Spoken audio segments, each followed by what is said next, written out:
no hay problema. De verdad, lo sustancial creo que está a nivel elemental, pero en algún momento, y como entiendo que ustedes, el público, según me dice Sebastián, pues es heterogéneo, lógicamente, ¿verdad? Algunos de ustedes no lo entienden, no se preocupen. Por cierto, si quieren en algún momento hacerme alguna pregunta, no hay ningún problema, indíquenlo con la mano y procedemos a... No tengan dificultades en ese sentido. El hidrógeno es, creo yo, famoso por dos cosas en la actualidad, más en el pasado, pero también en la actualidad. Primero, por la bomba de hidrógeno.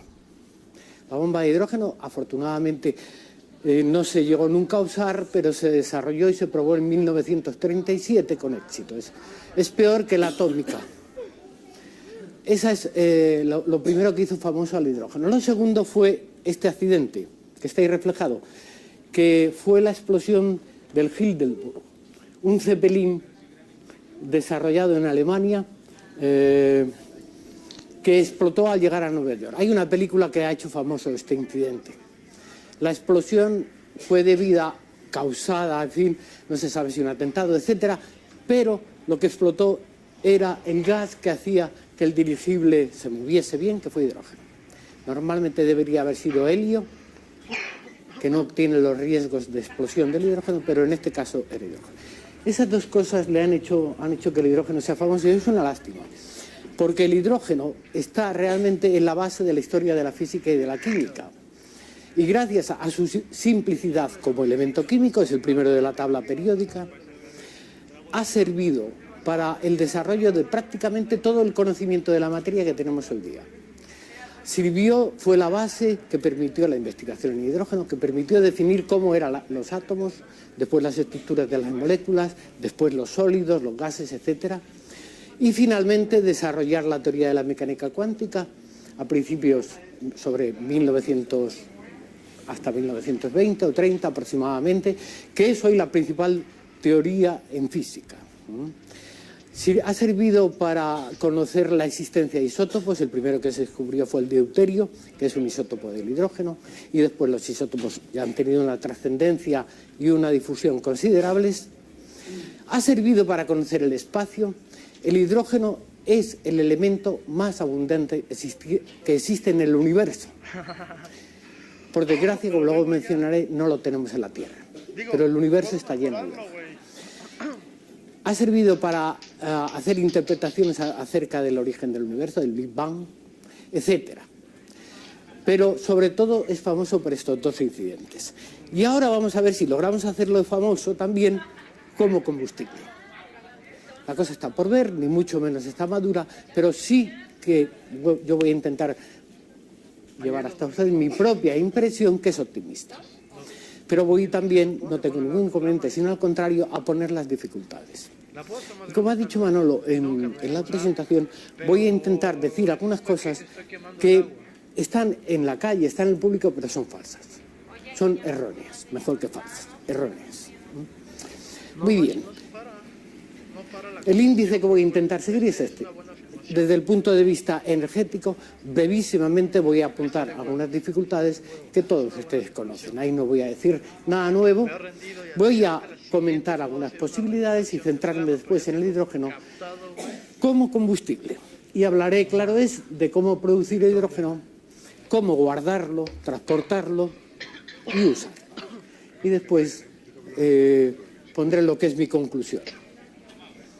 Desde el punto de vista energético, no digo nada nuevo, este es un esquema donde está representado cantidad de energía que estamos consumiendo desde el año 1775, finales del siglo XVIII, hasta el 2000. Y lo que está representado es cómo unos combustibles han ido supliendo a otros según las disponibilidades, los descubrimientos, etc. Originalmente la madera era el único combustible. Empezó a decaer cuando el carbón entró en escena, es la curva que se ve como roja, ¿verdad? Y el carbón sigue, se puede ver su ascendencia a partir del año 1900, aproximadamente 60, como vuelve a crecer. Sin embargo, dio lugar a la intervención del petróleo. Fíjense que el hecho de usar petróleo no ha significado que el carbón desapareciera como combustible, al contrario, si cabe, se ha mantenido bastante bien. El gas natural ha intervenido igualmente en paralelo con el petróleo y en cantidades menores tenemos la energía de tipo hidroeléctrico, que está representada por la curva que es más morada, y la violeta por la energía eléctrica de origen nuclear, es decir, la energía de fisión. Este es el panorama básicamente desde el punto de vista combustibles que utilizamos hoy día. Mayoritariamente lo que denominamos combustibles fósiles, petróleo o derivados del petróleo, gas natural y carbón, prácticamente el 100%. Esta es la situación. Y esto tiene sus ventajas y sus inconvenientes, como se puede ver aquí desde el primer punto de vista muy extendido.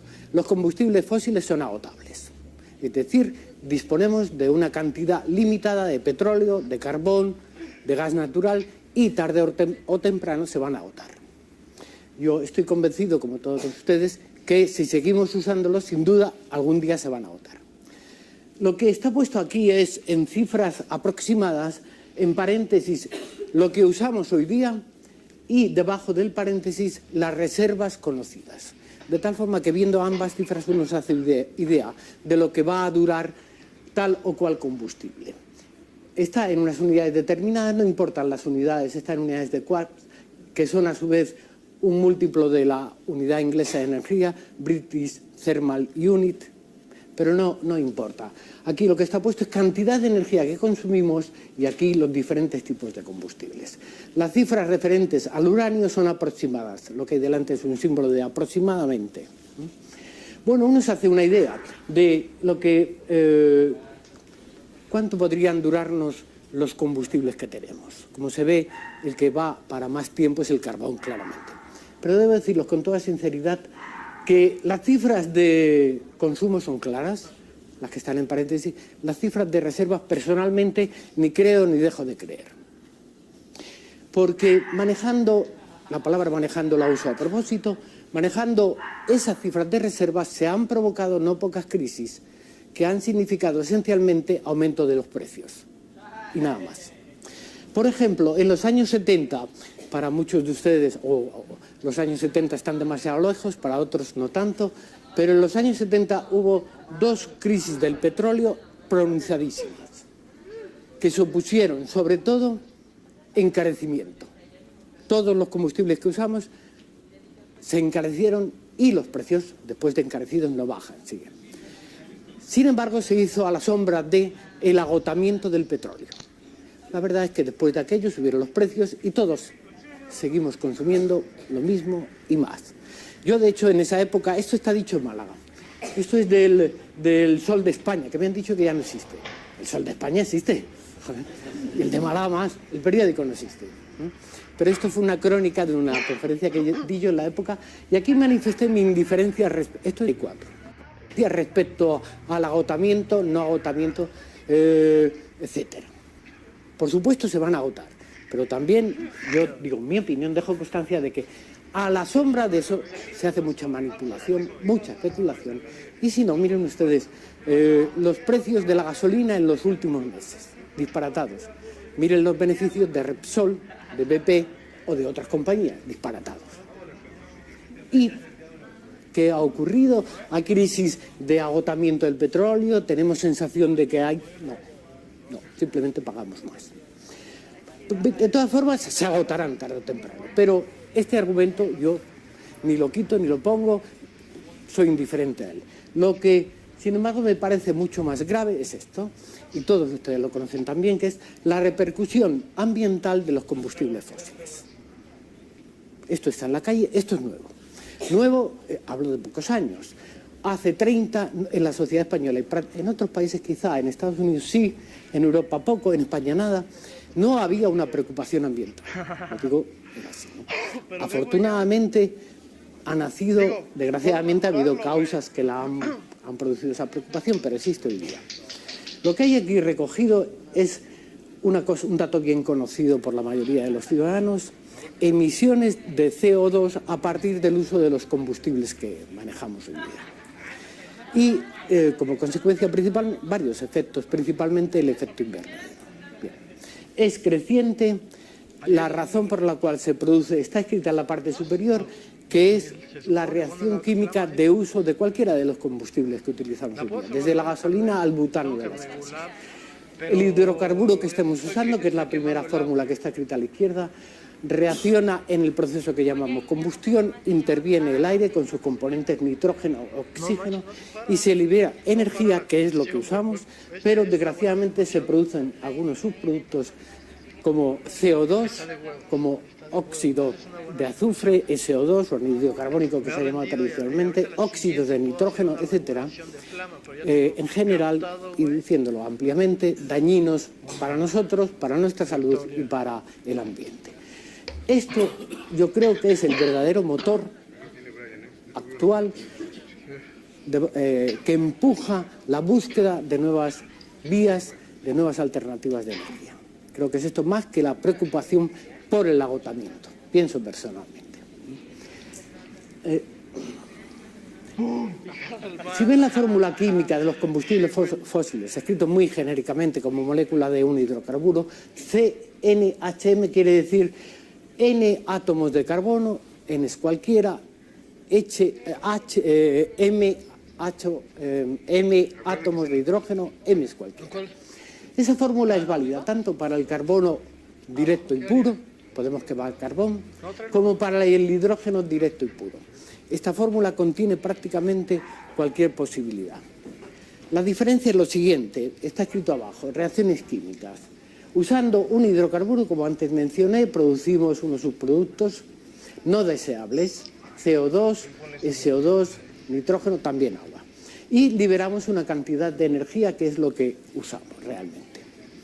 Si usáramos hidrógeno en un proceso equivalente, exclusivamente hidrógeno H2, combinado con el aire en un proceso de combustión, liberaríamos de igual forma, porque el aire contiene, liberaríamos productos tales como óxidos de nitrógeno, amoníaco, agua, por supuesto, pero en cantidades enormemente menores que las derivadas de los hidrocarburos. Produciríamos una cantidad de energía de 29 kilocalorías por gramo, más del doble de la correspondiente en igualdad de masa a la obtenida con hidrocarburos.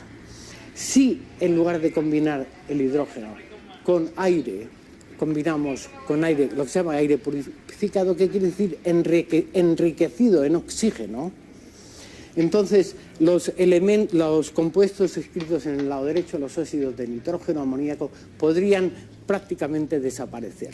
Y tendríamos una combustión muy limpia, idealmente hidrógeno más oxígeno igual a agua, simplemente. Idealmente, por lo tanto, el residuo que produciría el uso del hidrógeno como combustible es agua, solo agua. Digo idealmente porque se usan en estos procesos o bien aire normal o bien aire enriquecido en oxígeno, pero todavía conteniendo cantidades menores de nitrógeno, etc. De tal forma que algunos subproductos no deseables van a estar siempre, incluso usando hidrógeno como combustible, pero mucho menor que en el uso de otros combustibles. La cuestión es, por tanto, esta que está planteada aquí brevísimamente. Y aquí quiero aclarar un primer aspecto sobre el cual existe a veces confusión. El hidrógeno no es una fuente de energía. Lo verán escrito en libros, que sí que es una fuente, lo verán escrito en periódicos, no es cierto, es un error. No es una fuente de energía. ¿Por qué no es una fuente de energía? Porque no disponemos de hidrógeno en la Tierra, desgraciadamente. Tenemos que gastar energía para disponer de hidrógeno. Y desde el momento en que gastamos una cantidad de energía, después cuando usamos el hidrógeno nos devuelve exactamente la misma que hemos gastado. Por lo tanto, energéticamente no hay ninguna ventaja. Tenemos que hacer algo para obtener hidrógeno allí donde está. No está libre. Ese algo es gastar energía. Tenemos ya el hidrógeno, ahora lo usamos y nos da energía, pero nos da la misma que gastábamos al principio, exactamente. no es una fuente de energía, es un transportador de energía, es un combustible. Técnicamente hablando se llaman vectores energéticos. La electricidad que nosotros usamos tanto no es una fuente de energía. No tenemos electricidad disponible en la naturaleza, salvo los rayos y relámpagos. No hay. Tenemos que obtenerla y para obtenerla gastamos energía.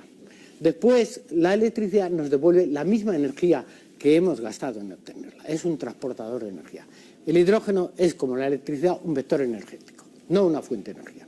Aunque a veces leemos, y yo aquí he traído un caso entre muchos, leemos, el hidrógeno es una fuente de energía inagotable. Pues mire usted, ni fuente de energía, ni tampoco el otro. El hidrógeno está en muchos compuestos. Si recordamos las fórmulas anteriores, en todos los hidrocarburos hay hidrógeno. En el agua hay hidrógeno. De cualquiera de ellos, sean hidrocarburos o agua, podemos obtener hidrógeno. Pero insisto, gastando energía. Después usamos el hidrógeno y nos la devuelve. Es, por lo tanto, quede esto primero claro, un transportador de energía.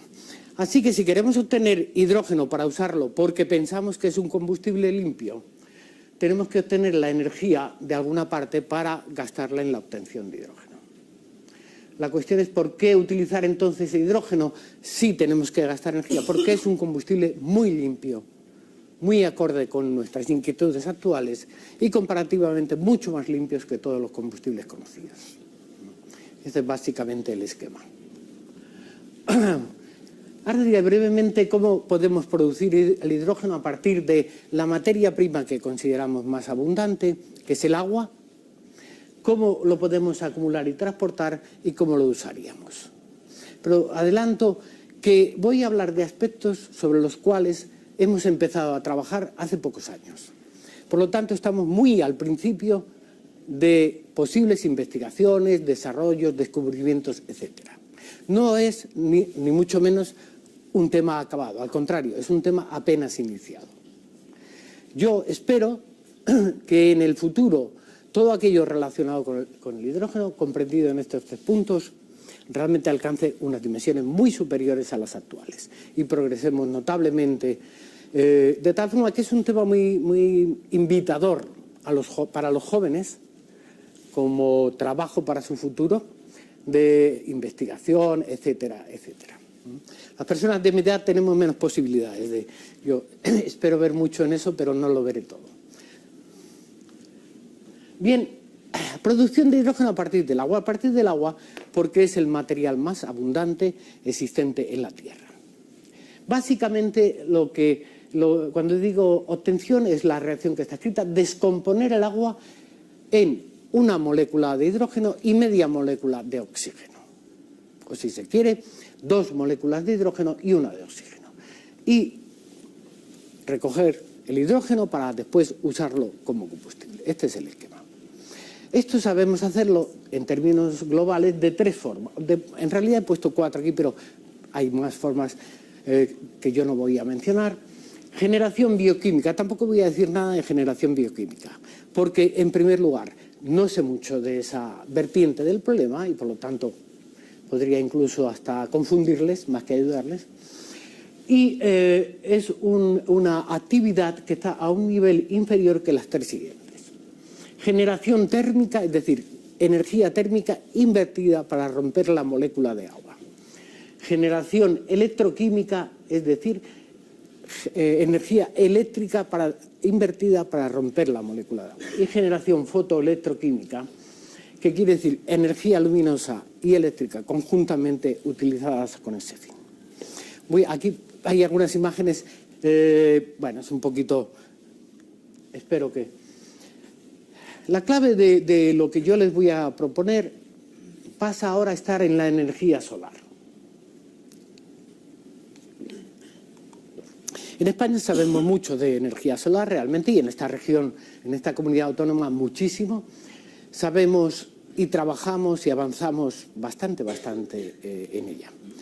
La energía solar la convertimos principalmente a otras 2 formas de energía que utilizamos. La convertimos a energía térmica y la convertimos a energía eléctrica.